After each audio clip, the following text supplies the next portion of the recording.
അങ്ങനെ എല്ലാവരും തിരിച്ച് വീട്ടിലെത്താണ് കേട്ടോ. അപ്പോൾ വീട്ടിലെത്തി ഗേറ്റ് തുറക്കുമ്പോൾ തന്നെ നമ്മുടെ സച്ചി പറയും, അയ്യോ പൂക്കടയിലേക്ക് ആൾക്കാരൊക്കെ വന്ന് തിരിച്ചു പോയിട്ടുണ്ടാവും, ഇന്ന് തുറക്കണം, അല്ലെങ്കിൽ നഷ്ടമാണ് എന്നൊക്കെ ഇങ്ങനെ പറയും കേട്ടോ.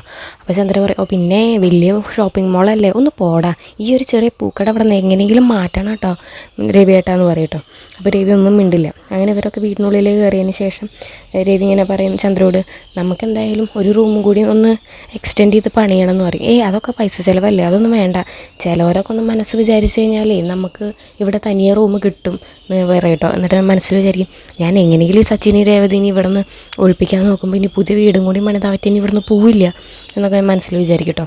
ആ സമയത്ത് ബാമ വരികയാണ്. അപ്പോൾ ബാമേനായിട്ട്, വായു ബാമേ നമുക്ക് ഇരുന്ന് സംസാരിക്കാം, നമുക്ക് ശ്രീകാന്തിൻ്റെ റൂമിൽ പോയിരുന്ന് സംസാരിക്കാൻ വേണ്ടി പോകും കേട്ടോ. അപ്പോൾ ഇവരെ കാണുമ്പോൾ തന്നെ നമ്മുടെ വർഷ അറിയാതെയാണ് വാലടയ്ക്കുകയാണ്. അപ്പോൾ വാതിലുമ്പോൾ തട്ടു കേട്ടോ. മോളെന്താ എന്നെ കണ്ടപ്പോൾ തന്നെ വാലടച്ചേ ചോദിക്കും. ഞാൻ എൻ്റെ ശ്രദ്ധിച്ചില്ല, പിന്നെ എനിക്ക് ഡ്രസ്സ് മാറണമായിരുന്നു എന്നിട്ട് വീണ്ടും വാലടയ്ക്കും കേട്ടോ. അപ്പോൾ നമ്മുടെ ചന്ദ്ര പറയും, അവൾക്ക് ഡ്രസ്സ് മാറാനുള്ളതുകൊണ്ടാണ് പറയും കേട്ടോ. അങ്ങനെ നേരെ ശ്രുതിയുടെ റൂമിലേക്ക് പോകാൻ നിൽക്കുമ്പോൾ ശ്രുതിയാണെങ്കിൽ അവിടെ തല്ലുകൂടിക്കൊണ്ടിരിക്കുക, ശ്രുതിയോട് ജോലിക്ക് അന്വേഷിച്ച് പോകാൻ പറഞ്ഞിട്ട്.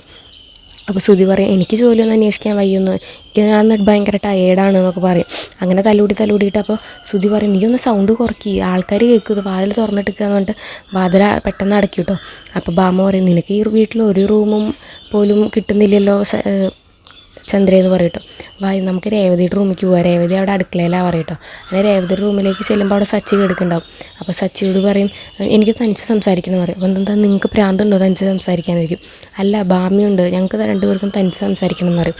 അപ്പോൾ തനിച്ച് സംസാരിക്കാൻ വല്ല ഗൂഢാലോചനയാണോ, അതാണ് ഇതാണോ എന്നൊക്കെ ചോദിക്കും കേട്ടോ. അപ്പോൾ അതൊന്നും അല്ല എന്ന് പറഞ്ഞിട്ട് അവിടെ നിന്ന് ഇറങ്ങും കേട്ടോ. അപ്പോൾ ബാമ ചോദിക്കും, ഇത് നിൻ്റെ വീടാന്ന് നാഴേക്ക് 40 വട്ടം പറയണ്ടല്ലോ, എന്നിട്ട് നിനക്കിവിടെ ഒരു റൂം പോലും ഇല്ല എന്നൊക്കെ പറയും. അപ്പോൾ ചന്ദ്ര പറയും, എൻ്റെ കഷ്ടകാലം അല്ലാണ്ട് എന്താ എന്നൊക്കെ പറയും കേട്ടോ. അതൊക്കെയാണ് ഇന്നത്തെ എപ്പിസോഡിൽ.